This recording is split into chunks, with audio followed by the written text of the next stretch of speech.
مرثیہ پڑھنے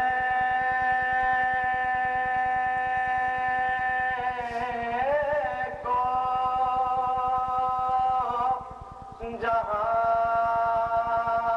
جاتے ہو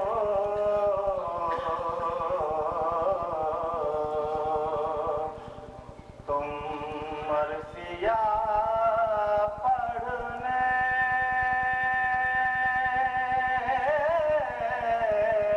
کو جہاں جاتے ہو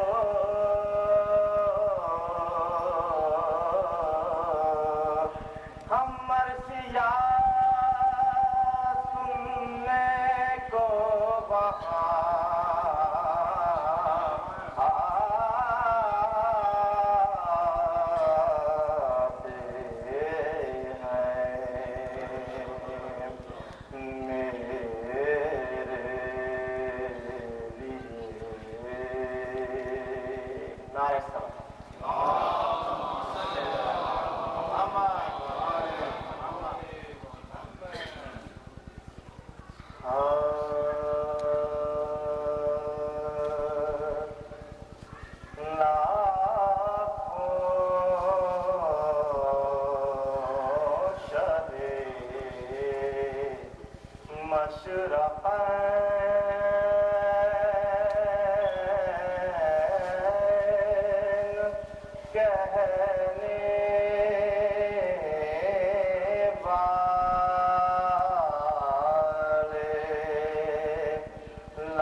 نہ کسی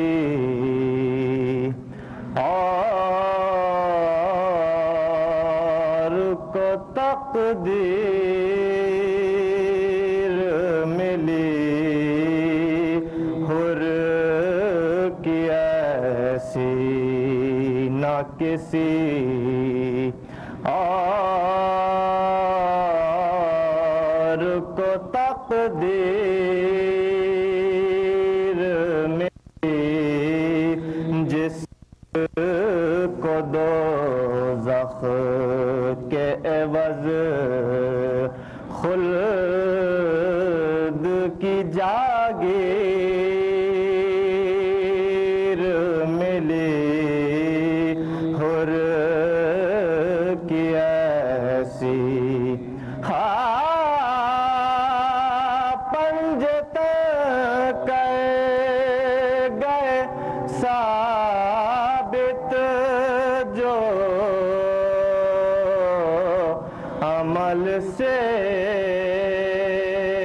اپنے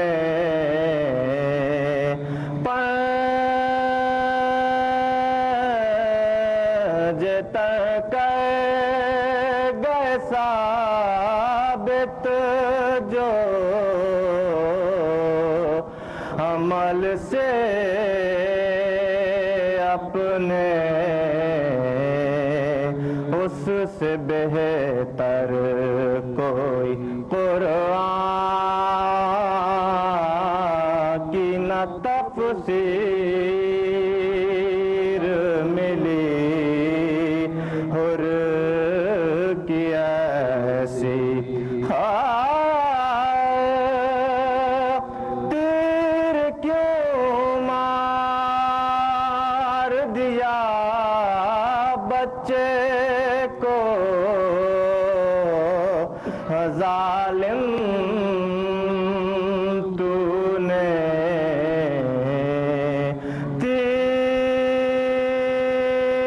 تیر کیوں مار دیا بچے کو ظالم تو نے حرملا کون سی بے شیر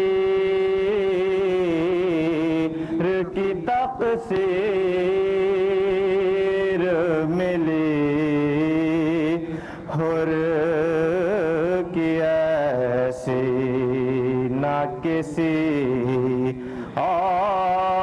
اور کو تقدیر ملی حر کی ایسی کوئی ایک بار مدینے میں نہ پہچان سکا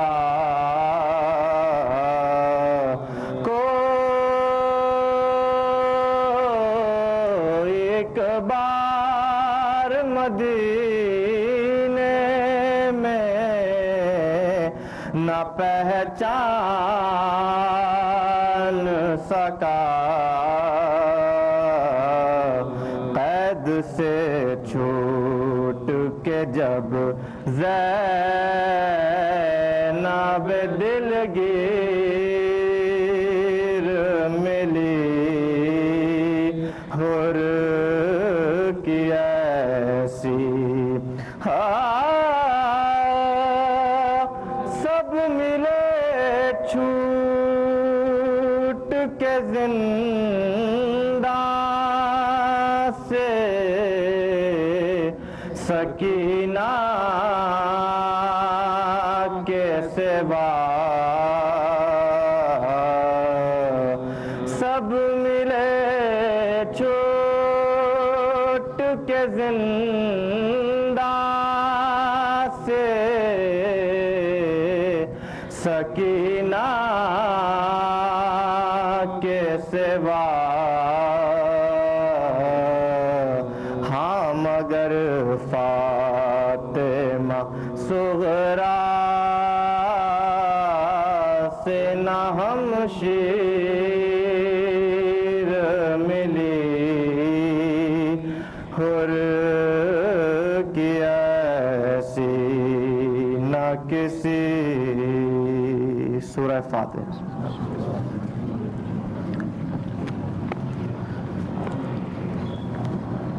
زندان میں لائے خدا سر جو شبیر کا زندان میں لائے خدا بھائی کے سر کو کیا زینب مضطر نے سلام تھا گرفتار سلاسل جو زمانے کا امام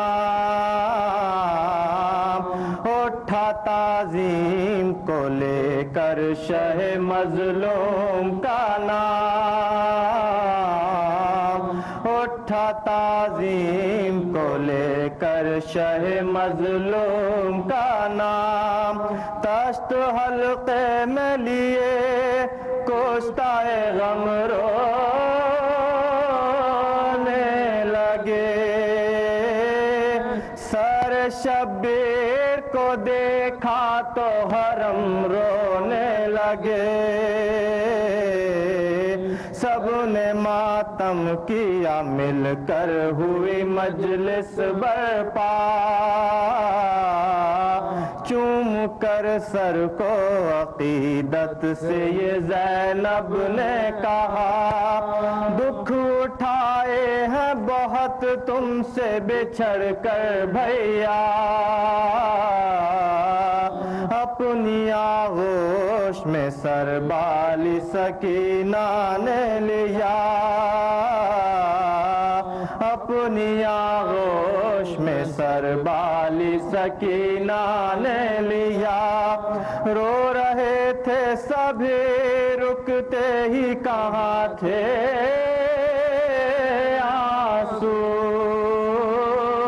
سر شبیر کی آنکھوں سے رواں تھے آنسو حال کہنے کا یہ لمحہ جو سکینہ کو ملا سر شبیر کو سینے سے لگا کر یہ کہا چھوڑ کر ہم کو گئے آپ کہاں اے بابا آپ کے بعد ستم ٹوٹے ہیں ہم پر کیا کیا آپ کے بعد ستم ٹوٹے ہیں ہم پر کیا کیا میرے رخسار پا جو نیل آیا ہے بابا یہ میرے منہ پہ تماچوں کے نشان ہیں بابا آپ میدان کو سدھارے تو بڑا ظلم ہوا آگ خیموں میں لگی جل گیا ساما سارا چھن گئے میرے گوہر جل گیا میرا کرتا روتی پھرتی تھی میں اس دشت بلا میں تنہا روتی پھرتی تھی میں اس دشت بلا میں تنہا نہ دیا ہم کو کسی نے بھی سہارا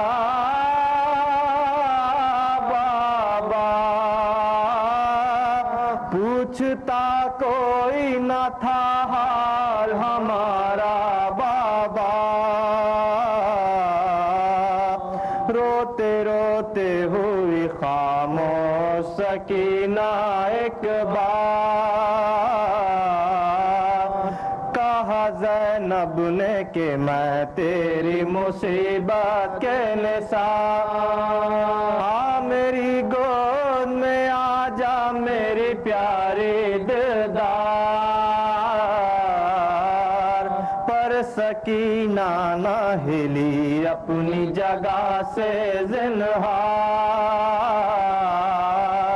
پر سکینہ نہ ہلی اپنی جگہ سے زنہار جا ملی باپ سے وہ باپ کی پیاری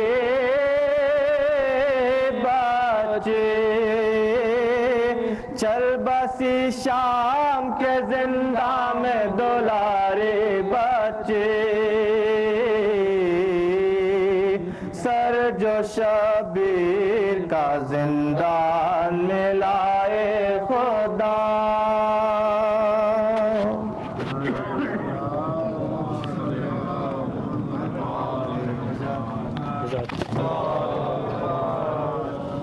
فاتحة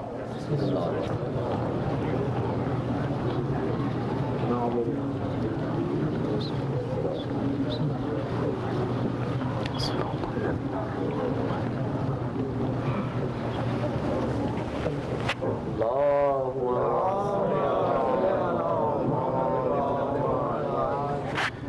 بالله السميع العليم من الشيطان الرجيم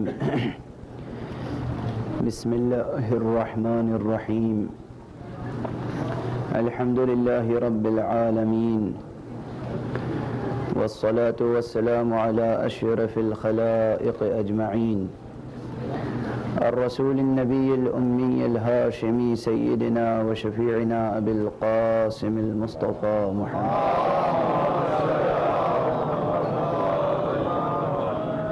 وعلى أهل بيته الطيبين الطاهرين الهداة المهديين المعصومين المظلومين واللعنة الدائمة على أعداء الدين أجمعين أما بعد فقد قال الله تعالى عز اسمه في محكم كتابه ومتقن خطابه بسم الله الرحمن الرحيم خذ العفو وأمر بالعرف واعرض عن الجاهلين صلوات محمد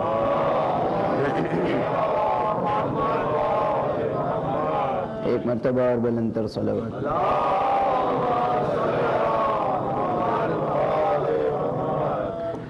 برادران عزیز، اس عشرہ مجالس میں ہمارا عنوان گفتگو اخلاق ہے۔ علم اخلاق کے سہارے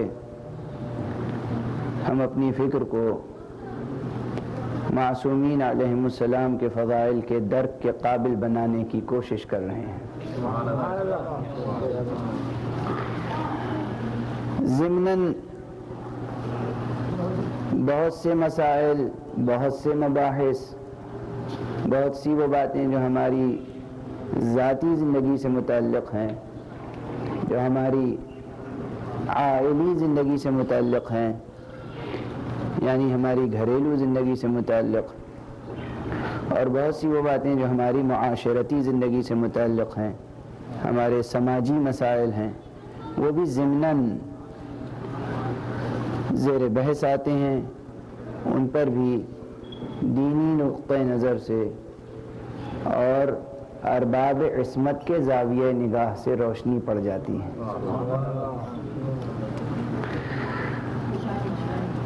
جب گفتگو ہمگیر ہو تو بعض مسائل براہ راست بھی کہے جاتے ہیں اور بعض مسائل بالواسطہ بھی کہے جاتے ہیں،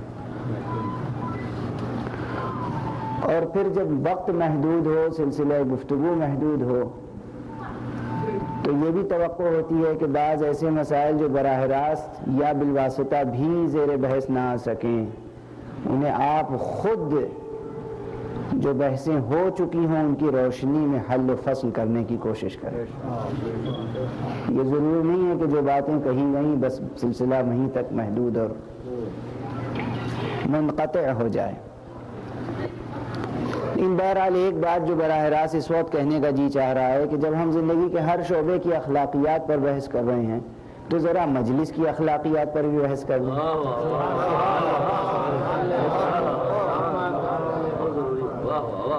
مجلس کی اخلاقیات میں بہرحال یہ ہے کہ مؤمنین اور سامعین کو ممبر سے قریب ہونا چاہیے۔ یہ بہت بنیادی مسئلہ ہے۔ ممبر سے فاصلہ سامعین کا کم سے کم تر ہونا چاہیے۔ یہ فاصلہ صرف مکانی نہیں ہے، ذہنی فاصلہ بھی کم سے کم تر ہونا چاہیے۔ علم منطق میں میں بہت براہ راست گفتگو کر رہا ہوں، آپ حضرات صبر و سکون سے سماعت فرمائیں، اور اگر پسند نہ آئے تو داد دیں، پسند آ جائے تو دعا دیں۔ محمد آل محمد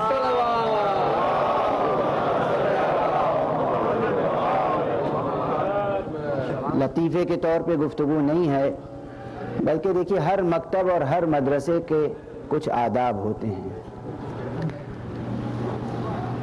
کلاس روم میں بیٹھنے کے آداب ہوتے ہیں. ہمارے یہاں مشرق کے مدرسوں میں ابھی ان چیزوں کا بہت لحاظ رکھا جاتا ہے. استاد کا ادب کیا ہونا چاہیے, شاگرد کا ادب کیا ہونا چاہیے, استاد شاگرد کا احترام کرے تو کس طرح, شاگرد استاد کا احترام کرے تو کس طرح. احترام کے حدود اور حفظ مراتب ہوتے ہیں. کلاس میں بیٹھنے اور درس کے جلسے میں بیٹھنے کے آداب ہوتے ہیں. مغرب میں کیا ہوتا ہے, دوسرے ملکوں میں کیا ہوتا ہے, ہمیں اس سے کوئی غرض نہیں ہے. شاگرد کس لہجے میں اپنے پروفیسر سے بات کرتا ہے, ہمیں اس سے کوئی غرض نہیں ہے. لیکن بہرحال یہ ایک حقیقت ہے جو وجدان انسانی جس کا انکار نہیں کر سکتا, وجدان بشری جس کا انکار نہیں کر سکتا. ہماری ہر وضع کا اثر پڑتا ہے ہمارے نفس پر.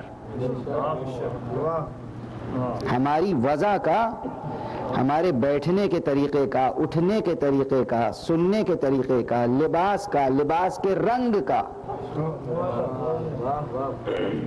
لباس کے رنگ کا اثر پڑتا ہے ہماری نفس, ہمارے نفس پر, ہماری فکر پر, ہمارے سوچنے کے طریقے پر.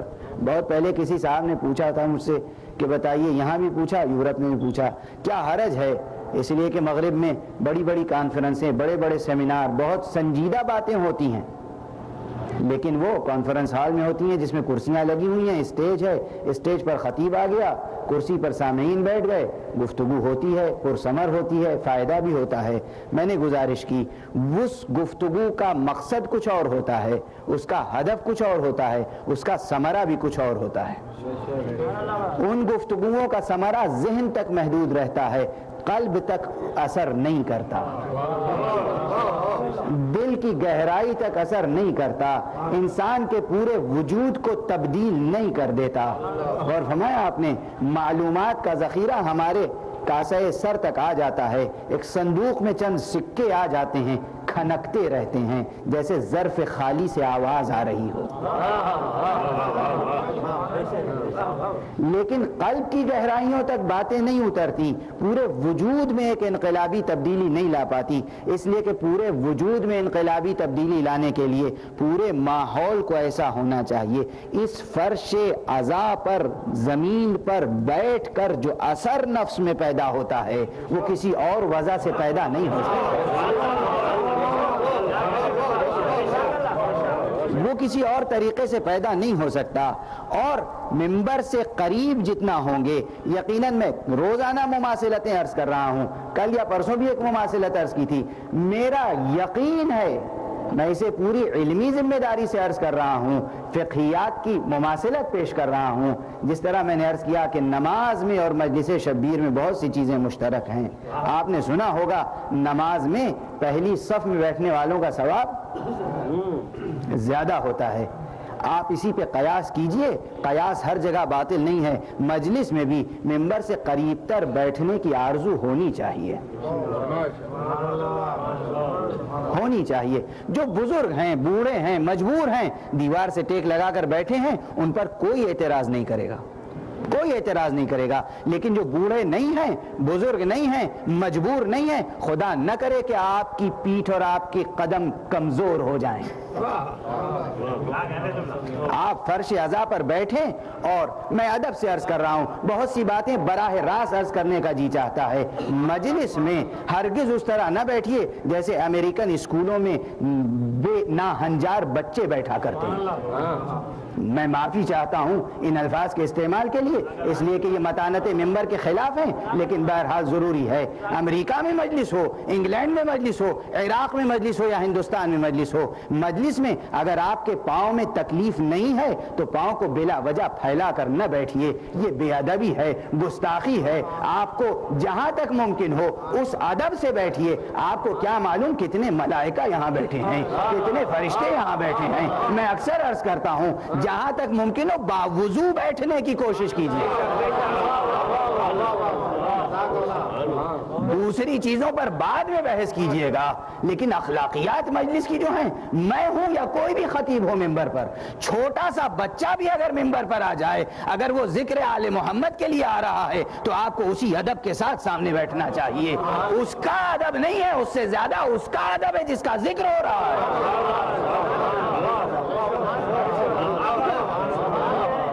ہر چیز کا ایک ادب ہوتا ہے، ورنہ اس میراث کو باقی رکھ کر کچھ نہیں حاصل ہوگا. آپ کی نسلوں کو، آپ کے بچوں کو کچھ نہیں ملے گا. جیسے آپ کے بڑے بوڑھوں نے آپ کی تربیت کی ہے، اسی طرح اپنے بچوں کی تربیت کیجئے. بچہ پیر پھیلا کے بیٹھ جائے، اسے ڈانٹیے، روکیے، ٹوکیے، بیٹھائیے، بتائیے کہ کس طرح پاؤں کو موڑ کر اپنی ذات کو سمیٹ کر بیٹھا جاتا ہے. پیغمبر محمد مصطفیٰ صلی اللہ علیہ وآلہ وسلم فرمایا کرتے تھے، حضور کے آداب میں ہے، اخلاق میں ہے کہ حضور کشادہ جگہ ہے، مسجد کشادہ ہے، حضور بیٹھے ہوئے، حضور کوئی اور نہیں، حضور بیٹھے ہیں. کوئی ایک عامی شخص آ گیا، حضور کے قریب بیٹھا، حضور اپنا دامن سمیٹ لیتے تھے. جگہ کم نہیں ہے، جگہ کم نہیں ہے. اور بیٹھا کون ہے؟ حضور سرور کائنات محمد مصطفیٰ صلی اللہ علیہ وآلہ وسلم حضور بیٹھے ہیں. اور آنے والا خاکی گناہگار پتہ نہیں کیا ہے، کون ہے، مگر چونکہ آیا ہے حضور سے ملنے تو اپنے دامن کو سمیٹ لیتے تھے. پوچھنے والوں نے پوچھا، حضور یہ کیا انداز ہے، آپ اتنا ادب کرتے ہیں؟ کہا ہاں، اس کی وجہ ہے تاکہ آ کے بیٹھنے والے کو اندازہ ہو کہ میں اس کا احترام کر رہا ہوں. میرے دل میں اس کی گنجائش ہے، دل میں گنجائش ہے، مگر اظہار ہو رہا ہے دامن کو سمیٹنے سے کہ اگرچہ گنجائش ہے، فضا وسیع ہے، جگہ وسیع ہے، مگر اس کے باوجود یہ شخص آ رہا ہے، اسے اندازہ ہو جائے کہ اگر جگہ نہ بھی ہوتی تو میں اپنے آغوش میں جگہ دینے کے لیے تیار تھا. غور فرمایا آپ نے، حضور کا یہ کردار ہے کہ وہ ایک عام انسان کے لیے عام جلسے میں، عام مجلس میں اپنے دامن کو سمیٹ لیتے ہیں. ہمارا یہ انداز ہے کہ ہم حضور کا تذکرہ جہاں ہو رہا ہے، محمد و آل محمد کا تذکرہ جہاں ہو رہا ہے، جہاں ملائکہ کا وجود لازمی ہے، ضروری ہے، عقیدے کی بات نہیں ہے، حقیقت کی بات ہے. آج سن لیجئے، بہت پہلے کسی نے میرے سامنے اعتراض کیا تھا، آج سے 10 سال پہلے یہ جواب میں نے نیو جرسی کے ممبر سے دیا تھا، آج دہرا رہا ہوں. درمیان میں کہیں میں نے یہ بات دہرائی نہیں ہے. لوگ پوچھتے ہیں، اور آج کل اپنوں میں یہ باتیں آ رہی ہیں، بعض حضرات صاحب امامہ ہیں وہ اشکال کرتے ہیں، دانشور ہیں وہ اشکال کرتے ہیں. مجالس عزا اور عزاداری کی اہمیت کو بڑھانے کے لیے بہت سی باتیں کہی جاتی ہیں. اس میں یہ بھی ہیں کہ فرش عزا پہ معصومین آتے ہیں، فرش عزا پہ جناب زہرا آتی ہیں، فرش عزا پہ پنجتن پاک آتے ہیں، چہاردہ معصومین آتے ہیں. کہاں ہے؟ کس روایت میں ہے؟ میں نے جواب عرض کیا تھا، اس کے لیے روایت کی ضرورت نہیں ہے، روایت کی ضرورت نہیں ہے. علمی استدلال، فلسفیانہ استدلال، محاورتاً نہیں عرض کر رہا ہوں، پوری ذمہ داری سے عرض کر رہا ہوں. علمی استدلال، فلسفیانہ استدلال اس وقت نہیں عرض کروں گا، طاقت ساتھ نہیں دے رہی ہے، آواز ساتھ نہیں دے گی، کسی اور وقت عرض کروں گا. لیکن میں پہلے عرض کر چکا ہوں 10 سال پہلے آج سے، اور اسے کسی بھی وقت عرض کر دوں گا، کوئی شخص بھی آ کے پوچھے. اس وقت صرف اتنا عرض کر رہا ہوں، ان کا آنا ممکن ہے، ان کا ایک آنا واقعہ ہے. غور فرمایا آپ نے. کل روایت کیا چیز ہوتی ہے؟ جو چیز ماضی میں ہوئی ہو اس کی روایت بنتی ہے.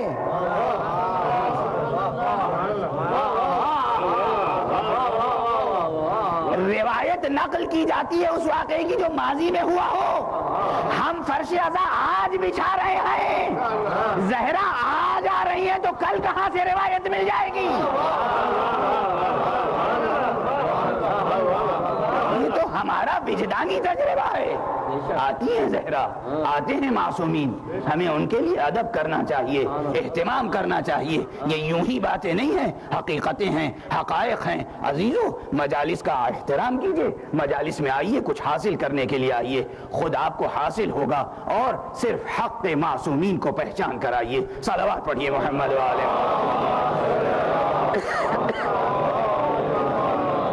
بہرحال موضوع اخلاقیات ہے. میں نے عرض کیا تھا کہ خلق اس چیز کا نام ہے، اس طرز ادا کا نام ہے، اس سلوک کا نام ہے، اس طریقے کا نام ہے، اس حسن عمل کا نام ہے، اس حسن ادا کا نام ہے کہ جس سے خلق کے تقاضے پورے ہو جائیں. خلقت کے تقاضے پورے ہو جائیں، اس کا نام ہے خلق. اور بأحسن وجہ پورے ہوں ہر فرد کے، اور ہر فرد کے ارد گرد جو ماحول ہے اس کا تقاضا بأحسن وجہ پورا ہو، اس کا نام ہے خلق. اس کے بعد گفتگو آگے بڑھی اور اخلاق کی تعریف میں نے گزارش کی.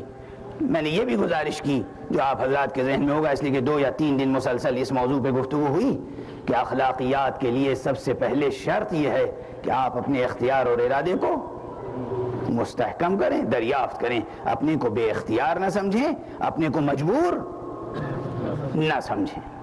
اور بہت سی باتیں گزارش کر چکا ہے اس ضمن میں جو یقیناً آپ کے اذہان عالیہ میں محفوظ ہوں گی. میں نے گزارش کی کہ جتنے آسمانی مذاہب ہیں سب نے اختیار پر زور دیا ہے، اور جتنے دنیاوی مذاہب ہیں، مادی مذاہب ہیں، سب نے جبر کا فلسفہ پیش کیا. اس کے بعد میں نے یہ بھی عرض کیا جو آپ کے ذہن میں ہوگا اور ہونا چاہیے، مٹنے نہ پائے یہ جملہ اور یہ فقرہ اور یہ حقیقت، کہ جتنے بھی مظلومین ہیں ان کی زبان پر ہمیشہ پیغام اختیار رہا، اور جتنے بھی ظالمین ہیں انہوں نے جبر کا سبق پڑھانا چاہا تاکہ انہیں ظلم کرنے کا موقع فراہم ہوتا رہے. اور فرمایا آپ نے. اب بہرحال گفتگو کو آگے بڑھانے کے لیے گزارش کر رہا ہوں کہ آپ کو علم اخلاق کی کتابوں میں ایک بحث ملے گی کہ بنیادی طور پر انسان کے اندر 3 رجحانات یا 3 میلانات ہوتے ہیں، 3 خواہشیں ہوتی ہیں بنیادی. یوں تو خواہشیں الا ماشاء اللہ ہزاروں خواہشیں ایسی کہ ہر خواہش بدم نکلے. دوسرا مصرع آپ خود ہی پڑھ لیجئے گا. میں روح غالب کو اتنا شاد نہیں کرنا چاہتا، لیکن 3 بنیادی خواہشیں ہیں. ایک خواہش طلب علم کی ہوتی ہے جو انسان کی فطری خواہشوں میں سے، اور اگر اس خواہش کو جاننا ہو تو ہر شخص اپنے بچپن کو یاد کرے. جب ماں کے پیٹ سے روئے زمین پر قدم رکھا تھا کچھ نہیں جانتے تھے، جاہل محض تھے، جاہل بسیط تھے. لوح نفس سادہ تھی، لوح ذہن سادہ تھی، کتاب ضمیر سادہ تھی، اور جو کچھ کتاب فطرت میں لکھا ہوا تھا وہ عبارت پڑھنے کی صلاحیت نہ تھی. تھا کچھ لکھا ہوا مگر پڑھنے کی صلاحیت نہیں تھی. اس کے بعد کیا ہوا؟ بچپنے میں جو چیز نظر آتی تھی اسے جستجو کی نگاہ ہر زاویے سے اس کا جائزہ لیتی تھی، اور جو بھی سامنے ہوتا تھا اس سے پوچھتے تھے یہ کیا ہے. بچے کے ہاتھ میں جو کچھ آیا اس نے اٹھا کے پوچھا یہ کیا ہے، اسے کیا کہتے ہیں، اس کا کیا نام ہے، یہ کیوں ہے، یہ کیا ہے، یہ کیسے ہے. نزدیک و دور کی ہر چیز کے بارے میں سوال، یہ کیا ہے. بچے سوال کرتے ہیں. کیوں سوال کرتے ہیں؟ کسی نے سکھایا ہے سوال کرو؟ ارے بہت سے ماں باپ تو چاہتے ہیں سوال نہ کرے، اس لیے کہ جانتے نہیں جواب کیا دیں گے. بہت سے ماں باپ بچوں کے سوالات سے عاجز ہوتے ہیں. اور تربیت کی راہ میں سب سے پہلی جو مشکل رکاوٹ آتی ہے کہ ماں باپ جب کسی سوال پر جھڑک دے بچے کو، یہ بچے کے لیے اتنا نقصان دہ ہے کہ اس سے زیادہ نقصان دہ کوئی چیز نہیں ہے. آپ کو معلوم ہو یا نہ معلوم ہو آپ انہیں جواب دیں، غلط جواب نہ دیں. معلوم نہیں ہے تو کہیں ہم پوچھ کے بتائیں گے. سبحان اللہ. اور یہاں پر امیر المومنین علی ابن ابی طالب علیہ السلام کا ایک فقرہ ہے، نہج البلاغہ میں بھی ہے، دوسری کتابوں میں بھی ہے. فرماتے ہیں کہ وہ شخص ہلاک ہوا جس نے لا ادری کے قول کو چھوڑ دیا. لا ادری، میں نہیں جانتا. سوائے معصوم کے کوئی ایسا نہیں ہے جو ہر چیز جانتا ہو. سوائے ان ذوات مقدسہ کے پروردگار عالم کے جو مظاہر ہیں ان کے علاوہ کوئی ایسا نہیں ہے جو سب کچھ جانتا ہو. اور ہے آپ نے اللہ کے جو مظاہر ہیں اور نمائندے ہیں وہ یقیناً سب کچھ جانتے ہیں.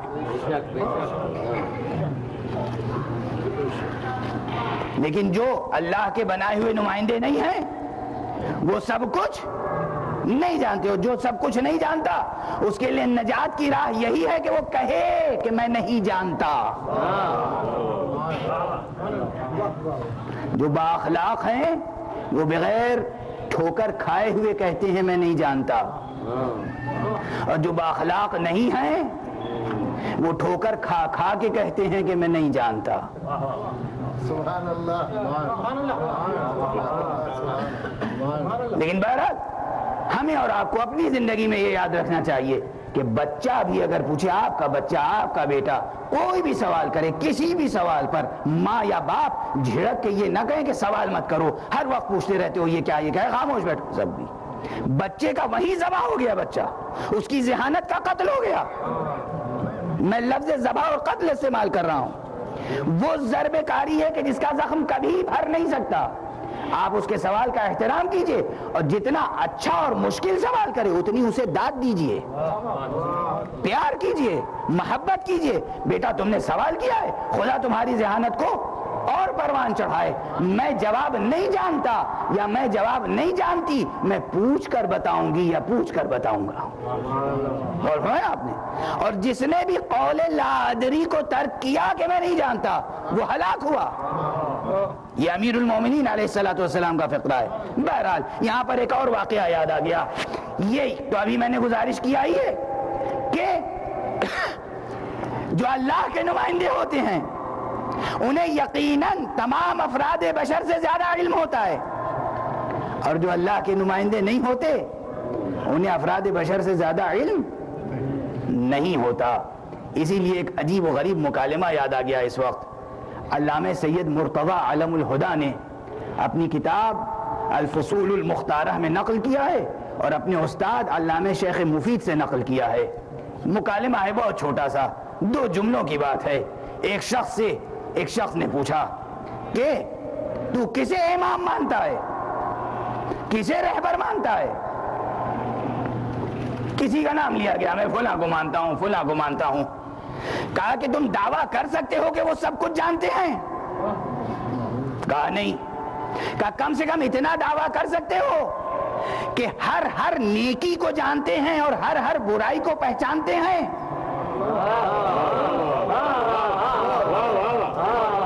کہا نہیں, میں یہ بھی دعویٰ نہیں کر سکتا کہ تمام نیکیوں کو جانتے ہیں, تمام برائیوں کو پہچانتے ہیں. کہا اچھا تم یہ مانتے ہو کہ شیطان ہر نیکی سے روکتا ہے, ہر برائی پر ابھارتا ہے؟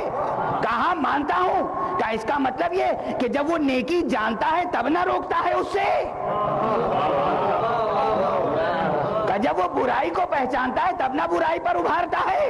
کہا بالکل. کیا اس کا مطلب یہ کہ شیطان ساری نیکیوں سے واقف ہے, ساری برائیوں کو جانتا ہے؟ کہاں. کیا اس کا مطلب شیطان تمہارے امام سے زیادہ علم رکھتا ہے؟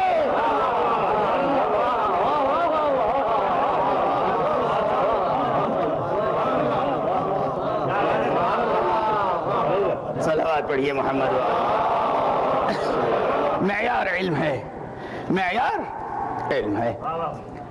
بہرحال تو آپ کے ہاں سب سے پہلی خواہش طلب علم کی ہوتی ہے. بچہ فطرت کا اظہار کرتا ہے, ہر چیز کے بارے میں پوچھتا ہے یہ کیا ہے, یہ پہلی خواہش ہے.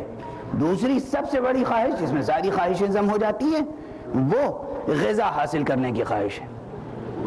غذا کی خواہش, اپنے جسم کو, اپنی جان کو باقی رکھنے کے لیے غذا درکار ہے, یہ دوسری خواہش ہے. اور تیسری خواہش ہوتی ہے اپنے دشمن کو یا اپنے سامنے جو بھی نقصان پہنچانے والی چیزیں ہوں ان کو دور کرنے کی خواہش. یہ 3 میں ساری چیزیں سمٹ کے آ جاتی ہیں. باقی جتنی خواہشیں اور آرزویں ہیں وہ اس کی شاخیں ہیں.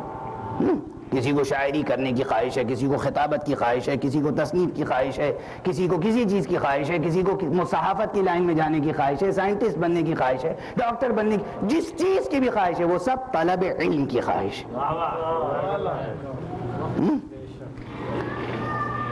اسی طرح غذا حاصل کرنے کی خواہش اور اپنے دشمن سے دفاع کرنے کی خواہش۔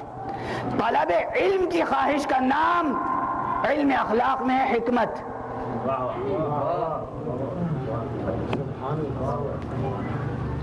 ہر خواہش میں ایک چیز اور، ایک بحث اور ذہن میں رہے قبل اس کے کہ میں اور اصطلاحیں ذکر کروں، ہر خواہش کی 3 سرحدیں ہیں کم سے کم۔ یا وہ خواہش حد اعتدال پر ہے، یا حد اعتدال سے زیادہ ہے یا کم۔ اگر حد سے علم حاصل کرنے کی خواہش ہے مگر کم، اس کا مطلب اخلاق نہیں ہے۔ علم حاصل کرنے کی خواہش ہے مگر حد سے زیادہ، یہ بھی اخلاق نہیں ہے۔ اگر حد وسط پر ہے تو عین اخلاق۔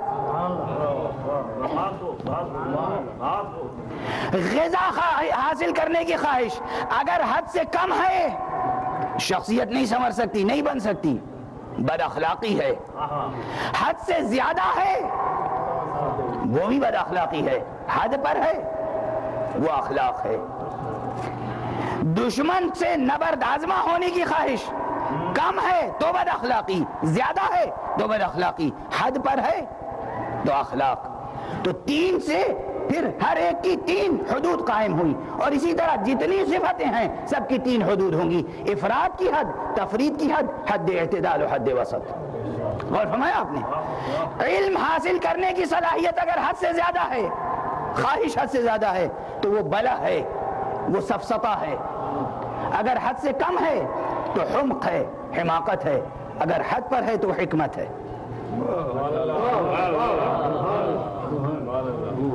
دشمن سے نبرد آزما ہونے کے لیے اگر حد سے زیادہ ہے تو تہور ہے، حد سے کم ہے تو جبن ہے، حد پر ہے تو شجاعت ہے۔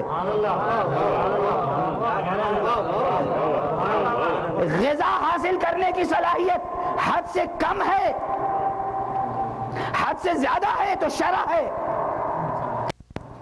حد پر ہے تو عفت ہے۔ عفت، لفظ عفت سمجھے کہاں سے؟ عفت۔ تو 3 چیزیں اصول اخلاق ہوئی، حکمت، عفت، شجاعت۔ اگر ان تینوں کو کسی ایک لفظ میں سمیٹنا ہو جس میں حکمت بھی آ جائے، شجاعت بھی آ جائے، عفت بھی آ جائے، تو لفظ حاصل ہوتا ہے عدالت۔ جب عدالت اپنے کمال پر پہنچتی ہے تو حاصل ہوتی ہے عصمت۔ صلوات پڑھیں محمد و آلہ محمد۔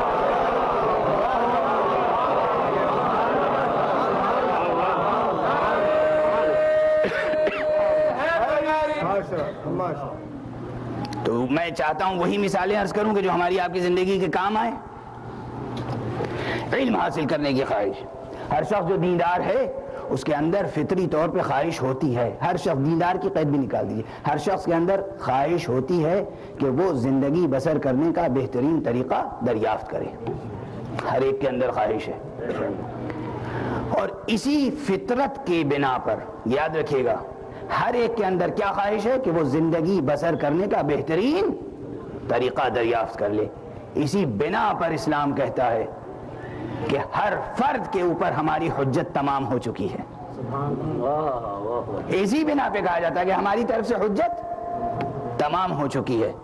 ممکن نہیں ہے کہ کوئی بہترین طریقہ زندگی دریافت کرنا چاہے اور اسلامی نظام تک اس کا ذہن نہ پہنچے، ناممکن ہے۔ بہرحال یہ جو بہترین طریقہ دریافت کرنے کی خواہش ہر ایک کے اندر ہے، اس میں جزیات و کلیات سب شامل ہیں۔ جزیات میں مثلا اب مومن ہو گئے، مسلمان ہیں، مومن ہیں، نماز پڑھ رہے ہیں، خواہش ہر ایک کے اندر ہونی چاہیے کہ ہم نماز کو بہترین طریقے سے ادا کریں۔ بہترین طریقے سے ادا کرنے کے لیے ضروری ہے کہ ہم نماز کے مسائل کو سیکھیں۔ اب اگر نماز کے مسائل کو سیکھنے کی خواہش ہے اور کہہ کے ٹال دیا، اخلاق کے درجے سے گر گئے، بد اخلاق کہلائیں گے۔ کسی نے بڑھ کے مسئلہ بھی بتانا چاہا، ہم سمجھ لیں گے یہ مسئلہ ہمارے اور خدا کے درمیان ہے، آپ کو بتانے کی ضرورت نہیں ہے۔ یہ بد اخلاقی ہے، اپنی ذات کے ساتھ بد اخلاقی ہے، معاشرے کے ساتھ بد اخلاقی ہے، دین کے ساتھ بد اخلاقی ہے، خدا کے ساتھ بد اخلاقی ہے، قرآن کے ساتھ بد اخلاقی ہے، خدا کے رسول کے ساتھ بد اخلاقی ہے، ائمہ اطہار کے ساتھ بد اخلاقی ہے۔ انہوں نے اپنی زندگیاں ختم کر دی آپ کو مسائل سکھانے کے لیے، آپ کہہ رہے ہیں ہمیں سیکھنے کی ضرورت نہیں ہے۔ ایک یہ منزل۔ دوسری منزل یہ کہ بھئی آپ کو کسی نے سکھا دیا، بتا دیا کہ یہ طریقہ ہے بہترین، آپ کی سطح زندگی کے لیے یہ کافی ہے، آپ اس پہ قناعت نہیں کرتے، اور تو وہاں پر کبھی کبھی ٹوکا بھی جاتا ہے کہ بس جتنا سکھایا گیا ہے پہلے اس پہ عمل کر لیجئے، اس کے بعد اور کی طلب کیجئے گا۔ اور یہ جواب کسی اور کا نہیں ہے، ہمارے اور آپ کے چوتھے امام زین العابدین علیہ السلام۔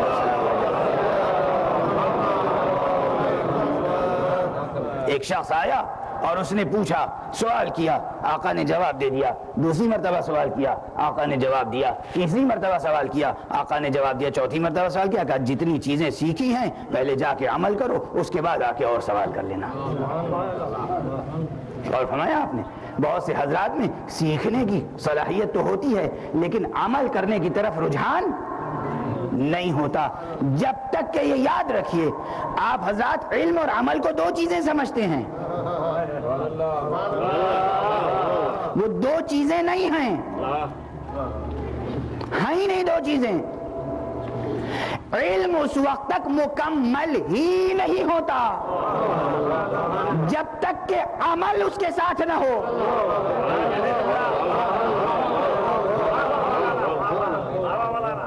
علم مکمل ہی نہیں ہوتا جب تک کہ عمل نہ ہو۔ اور آپ نے اس نقطے کو، اس نزاکت کو سمجھیے، علم اور عمل دو چیزیں ہیں ہی نہیں، دو حقیقتیں نہیں ہیں، ایک حقیقت ہے، ایک حقیقت۔ سائنسی ذہن رکھنے والوں کے لیے تو کوئی مسئلہ ہی نہیں ہے، اس وقت تک علم علم ہی نہیں ہوتا جب تک کہ تجربے میں نہ ڈھل جائے۔ کوئی علم علم نہیں کہتے آپ کسی چیز کو جب تک کہ تجربے کی منزل سے نہ گزر جائے۔ فزکس میں، کیمسٹری میں، میڈیکل سائنس میں، کہیں بھی جب تک تجربہ نہ ہو جائے علم مکمل نہیں کہلاتا۔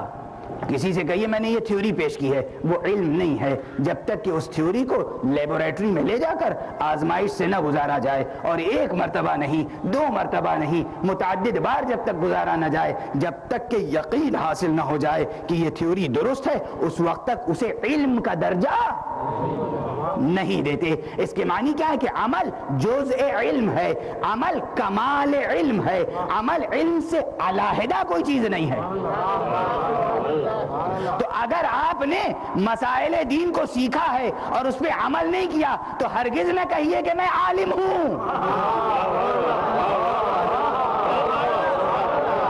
اس وقت تک عالم دین ہو ہی نہیں سکتا جب تک کہ وہ عامل دین نہ ہو جائے۔ اور فرمایا آپ نے اس میں کوئی ایسی بات نہیں ہے کہ جو میں کہیں دور کی بات کہہ رہا ہوں، بالکل سامنے کی بات ہے، ماہیت علم میں عمل شامل ہے، ورنہ عمل اپنے کمال تک نہیں پہنچ سکتا۔ کوئی بھی مسئلہ دریافت کیا جب تک کہ وہ پیکر عمل میں نہ ڈھل جائے وہ علم اپنے کمال تک نہیں پہنچ سکتا۔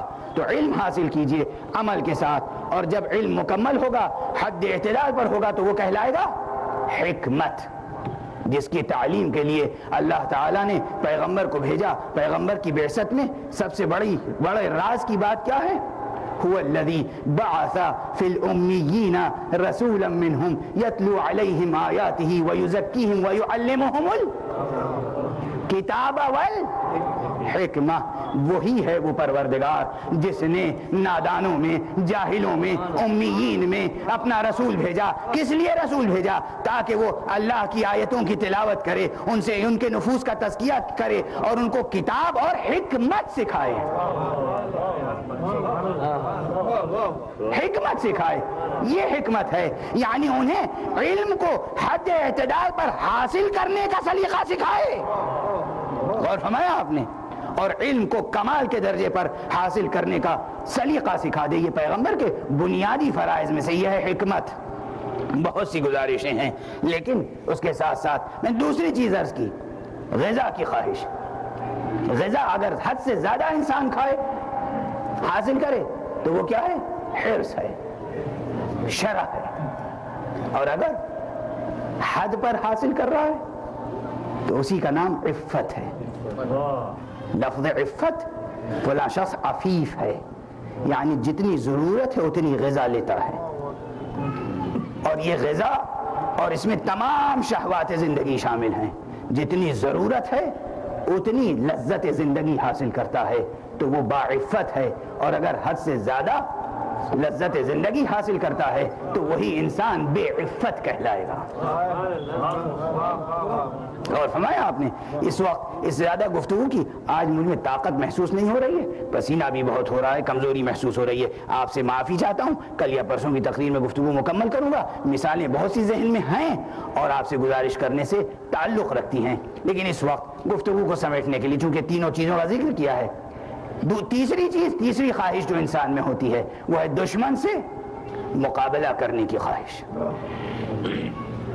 ہر ایک میں ہے، اس کی بھی 3 حدیں ہیں، حد سے زیادہ افراط، کم تفریط، حد وسط اور حد اعتدال۔ میں نے گزارش کی، حد سے زیادہ ہے تو تہور ہے، حد سے کم ہے تو جبن ہے، بزدلی حد پر ہے تو اسی کا نام شجاعت ہے۔ اور فرمایا آپ نے، اور اگر اس کی حدود پہچاننا ہو تو پھر آپ سے زیادہ کوئی نہیں پہچان سکتا، آپ سے زیادہ کوئی نہیں پہچان سکتا۔ میں آپ کے حافظے پر بھروسہ کر کے وہ مثال پیش کروں گا کہ جو آپ بھلا نہ سکیں۔ بہت سی مثالیں پیش کی جا سکتی ہیں، نئی مثالیں پیش کی جا سکتی ہیں، لیکن آپ مرثیہ سننے کے عادی ہیں۔ انیس کے مرثیہ آپ نے سنے ہوں گے، انیس کا مشہور مرثیہ ہے، بخدا فارس میدان تہور تھا، سنا ہے نا؟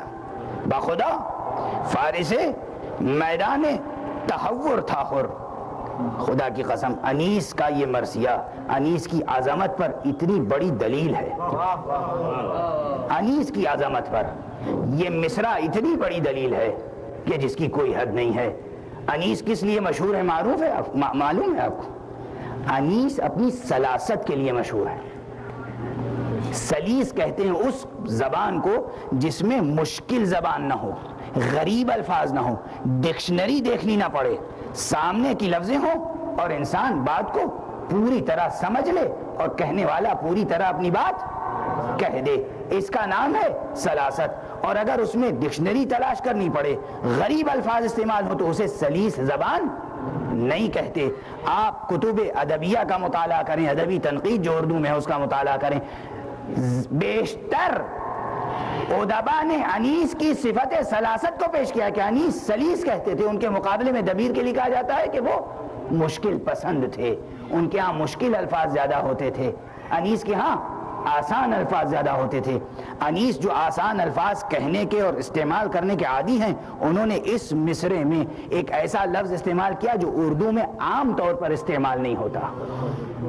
تہور کا لفظ اردو میں استعمال نہیں ہوتا ہے، بعض حضرات کا نام تہور رکھا گیا، لوگ پکارتے ہیں تہور۔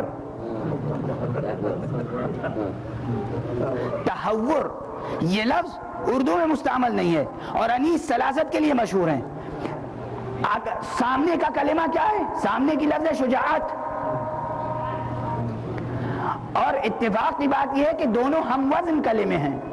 میں مصرع پڑھتا ہوں، اتنا آہنگ تو ہے آپ حضرات کو، میں بجائے یہ کہنے کہ بخدا فارس میدان تہور تھا، میں پڑھتا ہوں بخدا فارس میدان شجاعت تھا، وزن پہ کوئی فرق نہیں پڑا، کوئی فرق نہیں پڑا۔ تو پھر شجاعت جو سامنے کا کلمہ ہے چھوڑ کر تہور کا لفظ انیس نے کیوں استعمال کیا؟ اس لیے کہ اس زمانے میں جو شعراء شاعری کرتے تھے وہ علم اخلاق پہلے پڑھ لیتے تھے۔ صلوات پڑھیے محمد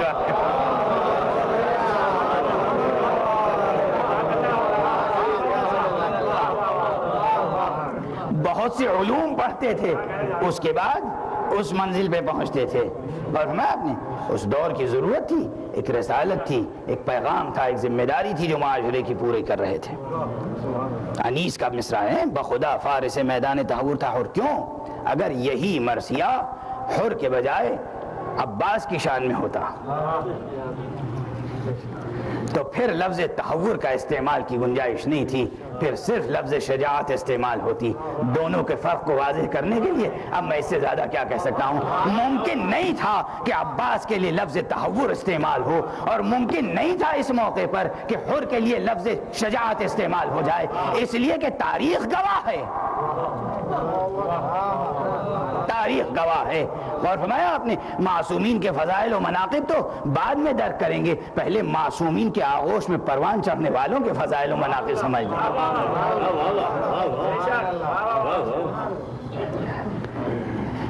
حر کس لیے مشہور ہیں؟ مولا کے صحابی ہیں، کربلا میں شہید ہوئے. حر کا مرتبہ بہت بلند ہے، حر پر کوئی تنقید آج نہیں کی جا سکتی، نہیں کی جا سکتی. لیکن بہرحال حر کے تذکرے سے اگر ہم کسی علمی مسئلے کی موشگافی کریں تو انشاءاللہ روح حر بھی خوش ہوگی اور اجازت دے گی. اس لیے میں عرض کر رہا ہوں کہ حر کے کردار پر نظر ڈالیے. شجاعت، دشمن کے مقابلے میں قوت کا استعمال، خواہش ہے دشمن سے مقابلے کی، بنیادی خواہشیں ہیں. بچپن سے یہ بھی خواہش ہوتی ہے، بچپن سے یہ بھی خواہش ہوتی ہے. جہاں علم حاصل کرنے کی خواہش ہوتی ہے، جہاں غذا حاصل کرنے کی خواہش ہوتی ہے، وہیں دشمن سے مقابلے کی خواہش ہوتی ہے. نقصانات سے بچنے کی خواہش انسان میں فطری خواہش ہوتی ہے، اور یہ خواہش پروان چڑھتی ہے. قوت کا استعمال ہوتا ہے اس میں. شجاعت کی تعریف ایک اور نقطہ نظر سے کی جا سکتی ہے کہ شجاعت نام ہے قوت کے استعمال کا، تحور بھی نام ہے قوت کے استعمال کا، لیکن ایک فرق کے ساتھ. شجاعت کا میں جو طالب علمانہ تجزیہ کرتا ہوں، جو تعریف عرض کرتا ہوں، وہ یہ ہے کہ شجاعت نام ہے قوت کے برمحل استعمال کا، اور تحور نام ہے شجاعت کے استعمال کا، چاہے وہ برمحل ہو یا برمحل نہ ہو. اسی چیز میں ایک نقطہ اور پوشیدہ ہے، اور وہ نقطہ یہ پوشیدہ ہے کہ جہاں برمحل کی قید ہوگی وہیں علم کا قدم بھی درمیان میں آ جائے گا.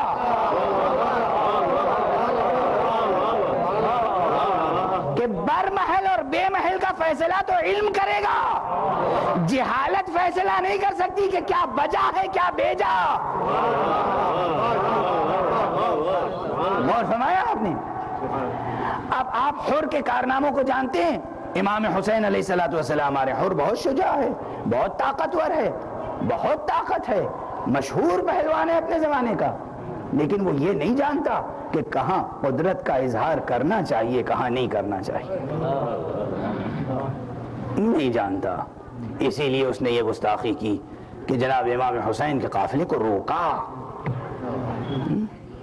آپ حضرات میں اکثر کہتا ہوں، فضائل اور مصائب میں فرق نہیں کر پاتا ہوں. بعض موقع پر اکثر کہتا ہوں کہ آپ حضرات سمجھتے ہیں کہ تیر و تبر کے زخم اور تلوار کے زخم اور نیزے کے زخم اور قتل ہو جانا اور خون بہ جانا اور شہید ہو جانا یہ مصیبتیں ہیں.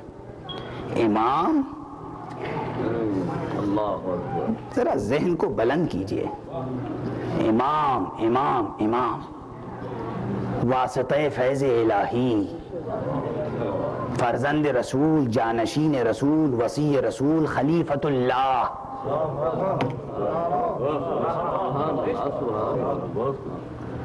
آپ ہمارا کتنا احترام کرتے ہیں ذاکر حسین ہونے کی حیثیت سے، ایک سوز خان کا کتنا احترام کرتے ہیں، ایک نوحہ خان کا کتنا احترام کرتے ہیں. جا بیجا ہماری تند و تلخ باتیں برداشت کرتے ہیں، ہماری جوتیاں اٹھاتے ہیں. کیوں اٹھاتے ہیں؟ احترام کا ایک جذبہ ہے. اور آپ بے اعتنائی کر لیجئے، منہ پھیر کے کھڑے ہو جائیے، احساس ہوگا سب کو یہ کتنی بڑی گستاخی ہے. ہم آپ دونوں خاطی گناہگار، وہ امام، ان کو راستے میں روک دینا، مصائب وہیں ختم ہو گئے. سوچئے، روک دینا. اور پھر امام فرماتے ہیں ہمیں واپس جانے دے. نہیں جانے دوں گا. اللہ اکبر. امام لہجہ بدل دیں تو یہ عدم آباد واپس چلے جائیں, ان کا وجود باقی نہیں رہ سکتا. امام لہجہ بدل دیں تو یہ باقی نہیں رہ سکتے, نقش وجود باقی نہیں رہے گا. امام تحمل کر رہے ہیں, برداشت کر رہے ہیں, حر روک رہے ہیں. یہ طاقت کا استعمال ہے بے جا, اس لیے اسے شجاعت نہیں کہا جائے گا, تحور ہے. بخدا فارس میدان تحور تھا, یہ تحور ہے, حد سے بڑھی ہوئی شجاعت, حد سے بڑھی ہوئی طاقت. یہ معلوم نہیں ہے کہ کس کو روکنا چاہیے کس کو نہیں روکنا چاہیے.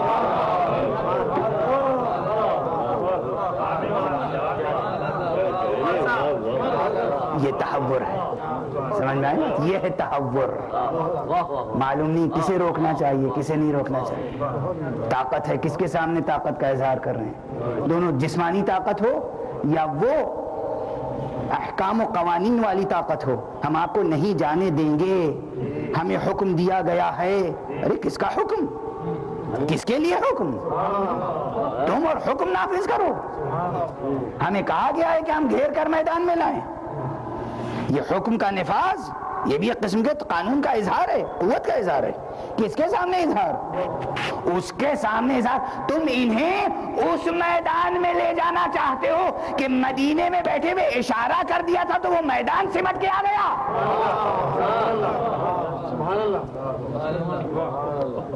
سنی ہوئی روایتیں ہیں نا, ام سلمہ کے سامنے اشارہ کیا, زمینیں پست ہو گئیں, زمینیں کربلا بلند ہوئی, ہاتھ بڑھایا, مٹھی خاک اٹھا لی. اس کربلا کے میدان میں جو ان کے اشاروں پر مسخر ہے, اس کربلا کے میدان میں لے جا کر حر حسین کے قافلے کو اسیر کریں گے. غور فرمائے ہاں, سارے واقعات سنا کیجیے اور پھر معصومین کے فضائل کو درک کرنے کی کوشش کیجیے, پھر ان کے مصائب کو درک کیجیے, پھر ان کے فضائل کو درک کیجیے. یہ ہے تحور. چاہے وہ شجاعت زور بازو دکھانا ہو اور چاہے وہ زور قانون دکھانا ہو, دونوں گستاخی ہے, اس لیے تحور ہے. لیکن جہاں واقعہ کربلا میں تحور کی مثال ہے وہیں شجاعت کی بھی مثال ہے, اور کیا قیامت کی مثال ہے شجاعت کی. بس عزیزو, گفتگو تمام ہو چکی, گفتگو تمام ہو چکی. حر تحور کی مثال میں ہے, پیش کیے جا سکتے ہیں, اور عباس شجاعت کی مثال میں. عباس جو پیدا ہی جنگ کے لیے ہوئے تھے, پیدا ہی جنگ کے لیے ہوئے تھے. امیر المومنین نے دعا فرمائی تھی, پروردگار مجھے ام البنین سے وہ بیٹا عطا فرما جو کربلا میں میرے بیٹے حسین کے کام آ جائے. آرزو کی تھی عقد سے پہلے اپنے بھائی عقیل سے کہ کوئی ایسے خاندان کی عورت تلاش کرو, ایسا رشتہ تلاش کرو کہ جس میں شجاع ترین افراد گزرے ہوں, اس لیے کہ ہمیں ایسا بیٹا چاہیے جو کربلا کے معرکے میں کام آ جائے. وہ عباس جن کے زور بازو کا اندازہ دوسری بعض جنگوں میں ہو چکا ہے. روایات میں اختلاف صحیح, لیکن بہرحال کتابوں میں اشارات موجود ہیں.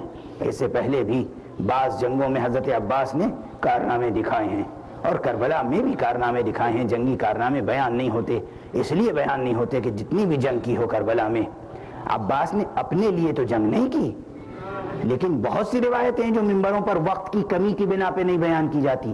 بہت سے ایسے صحابی امام کے ہیں اور شہید ہیں جنہوں نے آواز دی ہے تو بعض مواقع پہ عباس نے بڑھ کے سہارا دیا ہے انہیں, اور اس وقت جنگ کی ہے. دوسروں کو سہارا دینے والے عباس جب خود جنگ کے لیے اجازت چاہتے ہیں حسین نہیں دیتے ہیں. اس وقت طاقت کا اظہار شجاعت نہیں ہے, طاقت کا ضبط کر لینا شجاعت ہے. ضبط کر لینا شجاعت ہے. عزیزو, اس واقعہ کربلا میں اخلاقیات کے بہت سے دروس ہیں. عباس کی مثال کتنی دی جائے, کہاں تک دی جائے. جتنے شجاع عباس ہیں اتنی ہی شجاع عباس کی بہن زینب بھی ہے. یہ عشرہ زینبیہ کہلاتا ہے. مجھے معلوم ہے کس کا تذکرہ کرنا ہے, کس کے تذکرے پہ گفتگو تمام کرنی ہے. زینب نے کہاں کہاں شجاعت کی کارنامہ, شجاعت کا مظاہرہ کیا ہے. اہل بیت کے افراد نے کہاں کہاں شجاعت کے مظاہرے کیے ہیں. زینب کی دعا میں وہ اثر تھا کہ جو عباس کی شمشیر میں تھا. اگر زینب دعا کر دیتی تو بھی وہ انقلاب برپا ہو سکتا تھا, اور جس کی گواہی خود جناب سید سجاد نے دی ہے. سید سجاد کی گواہی ہے اپنی پھوپھی کی دعا کے لیے بھی. اسے آپ گواہی سمجھیں, کچھ اور نہ سمجھیں. اگر سید سجاد آ کے نہ روکیں اور زینب دعا مکمل کر لیں تو کیا انجام ہوگا, کیا انجام ہوگا.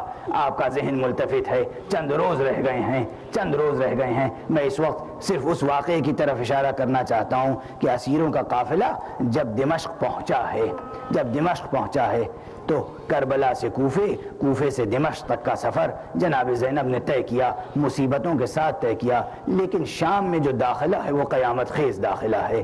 بازار شام میں آئینہ بندی کی گئی ہے, بازار میں سجاوٹ کی گئی ہے, دور دور اعلان کیا گیا ہے کہ لٹا ہوا قافلہ آ رہا ہے, تماش بینوں کو اکٹھا کیا گیا ہے, سب دیکھ رہے ہیں. اور یہ آئینے کس لیے نصب کیے گئے ہیں؟ جو قریب ہیں وہ تو قریب سے برہنہ سروں کو دیکھ لیں گے, لیکن جو دور ہیں وہ آئینے میں دیکھ لیں. زینب کون ہے, ام کلثوم کون ہے, رقیہ کون ہے, فضہ کون ہے, رباب کون ہے. عزیزو یہ شام ہے اور وہاں پر اس بازار سے بی بی گزری ہیں اور لباس پارا ہے, لباس بوسیدہ ہے, سر پر ردا نہیں ہے. جناب زینب کبریٰ جب دربار کے قریب گئی ہیں, متعدد دروازوں پر متعدد مظاہروں کو برداشت کیا, آخری دروازے پہ پہنچی اور جب کہا گیا اسی انداز سے اس دربار میں داخل ہونا ہے جس دربار میں ساری دنیا کے نمائندے موجود ہیں, بی بی نے اس وقت دربار میں قدم رکھنے سے انکار فرمایا ہے اور انکار کے ساتھ کہا بیٹا ان سے کہو کچھ چادروں کا انتظام کر دیں. جواب دیا گیا چادروں کا انتظام نہیں ہو سکتا. ایک مرتبہ دوسری گزارشات فرمائی. جناب زینب کی جب کوئی گزارش نہیں قبول کی گئی تو جناب زینب نے پھر بیویوں کی طرف توجہ کی. بیویوں, ام کلثوم, بیٹی سکینہ, رباب, میں دعا کرتی ہوں تم آمین کہنا. جیسے ہی بیوی نے دعا کے لیے ہاتھ اٹھایا, سید سجاد آگے بڑھے. پھوپھی اماں, دست ادب جوڑ کے میں کچھ عرض کرنا چاہتا ہوں. پھوپھی اماں میری بات تو سن لیں. پھوپھی اماں سے جناب سید سجاد, ہیبت زینب کی یہ ہے, جلال یہ ہے کہ گویا سید سجاد خود بھی کچھ نہیں کہنا چاہتے. آپ اندازہ کر رہے ہیں سید سجاد امام وقت ہیں, سید سجاد کا احترام بھی کرتی ہیں. کربلا کا وہ منظر بھی یاد ہوگا کہ جب خیموں میں آگ لگی ہے, زینب نے آ کے پوچھا بیٹا تم امام وقت ہو, بتاؤ جل کے مر جائیں یا خیموں سے باہر نکل جائیں. زینب اتنا احترام کرتی ہے نا, مگر یہاں پر سید سجاد براہ راست حکم نہیں دے رہے پھوپھی اماں دعا نہ کیجئے, پھوپھی اماں دربار میں جائیے, کچھ نہیں کہتے. دستے ادب جوڑ کے پھوپھی اماں بابا کے سر کی طرف دیکھ لیجئے. زینب نے سر حسین کو دیکھا, آنکھوں سے آنسو روا تھے. بہن سمجھ گئی بھیا اگر تمہاری مرضی ہے اسی طرح دربار میں چلی جاؤں تو میں اسی طرح دربار میں داخل ہو جاؤں.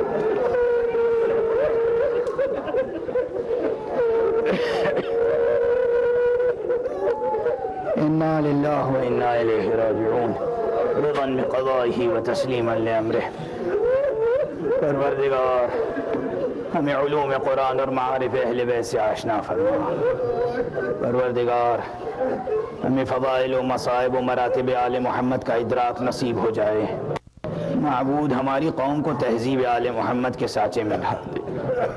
پروردگار ہمارے امام زمان کو ابن ظہور عطا فرما کہ ان کے ہم رکاب دشمنان دین سے جنگ و جہاد کر سکے. ماتم حسین.